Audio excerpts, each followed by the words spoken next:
Miarabantsika tsiray avy indray tonga eto amin'ny fandraisana mofon'aina isika amin'ity alakamisy maraina ity misaotra an'Andriamanitra isika fa mbola nomeny ny fahasoavany sy ny heriny mandrakariva mba ahafahantsika mandray toromarika rehetra avy aminy.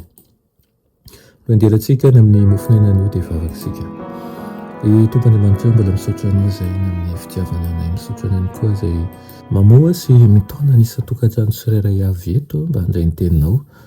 Eto izay Kristy eo mba hiaraka aminao, ameo anay ny zavatsoa tsara indrindra avy aminao. Aminaran'i Jesosy, amen. Lohateny mofon'ainantsika androany dia manao hoe anjely ao an-tokantrano. Ilay amin'ny Salamo 1:1, 1:20 sy ny 2:20 manao hoe fa izy andidiny anjeliny ny aminao mba hiaro anao eny amin'ny izay rehetra alehanao, eny an-tanany no hitondran'ireo anao, fandrao tafitohina amin'ny vato ny tongotrao. Amen. Miambina antsika ireo anjelin'Andriamanitra.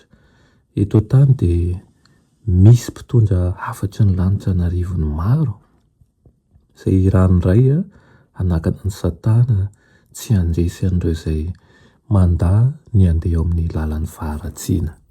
Ary mifandray amin'iray any an-danitra ireny anjely ireny. Hoy Kristy manao hoe mitandrema fa andreo manao tsinotsinona na dia ny iray amin'ireny madinika ireny ianareo izy fa lazaiko aminareo. Ny anjeliny any an-danitra mahita mandrakariva ny tavany raiko izay any an-danitra. Vitsy ihany amintsika no mahatsapa fa tena misy anjely manodidina antsika tokoa, ary io anjely sarobito ireo dia miaro antsika amin'ny fakapanahy sy ny zavatsarotra marobe. Liana amin'ny fianakaviana etỳ an-tany ny fianakavian'ny lanitra manontolo, ary tokony ho velom-pisaorana isika noho izany fahalianana amintsika andro manalina izany.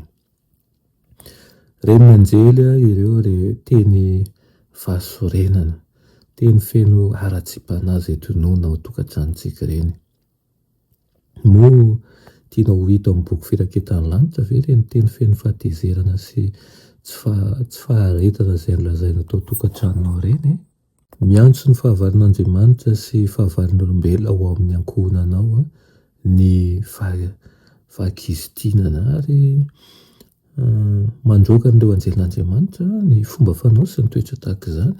Raha mitoetra amin'ny Kristy manko ianao ary izy ao aminao dia tsy hanao teny mitory fahatezerana ianao fa teny fitiavana. Iray aman-dreny mitalao aminareo noho ny amin'ny Kristy ahako aoka ianareo malemy fanahy sy mora fo ary manam-paharetana ao an-tokantrano ao. Hiditra ao an-tokantranonareo tokoa manko ny tara-pahazavana, ary ho tsapanareo fa mitaratra ao am-ponareo ny taratra izay mamirapiratra ilay masoandro ny fahamarinana. Ny tsy fisian'ireo vokatry ny fanao an-tokantrano no mahatonga an'izany toeran'izany lasa feno aizana sy tsy misy fifaliana mihitsy. Tokony ho fitoerana masina feno fitahiana ny tokantranonao, dia toerana izay tian'Andriamanitra hidirana sy ahafahan'ireo anjely masina miasa ao anao. Ao amin'izay toeran'ny fitiavana sy ny filaminana ny tian'ireo anjelin'ny lanitra hidirana sy maika hitondrany hery miasa mangina feno famasinana avy amin'ilay fonenana avy any ambony, ary tiany tokoa raha ao anatin'ny tontolo feno hery avy amin'ilay mpamonjy tokoa ny tontolo misy atsika. Izany no herinany ho tanteraka ao anivon'ny tokantrano misy atsika, ka ho tokantrano anjakan'ny famasinan'Andriamanitra sy hitoeran'ireo anjelan'ny tombo tokoa ny tokantrano misy atsika. Amen. Vavakisika sotranao izay ray hoany amin'izany teninao izany, tsy tonga lafatra nefa ny misy any ankehitriny. Mamelany alokay mamindrafo aminay, avaozy mandrakariva ny tontolo misy anay ankehitriny ray ka aoka ny anjelinao masina tokoa hitoby manodidina ny tokantrano misy anay, ary ireo rehetra izay tsy avy aminao kanefa mitoetra ao aoka roasina amin'ny anaranao irery ihany.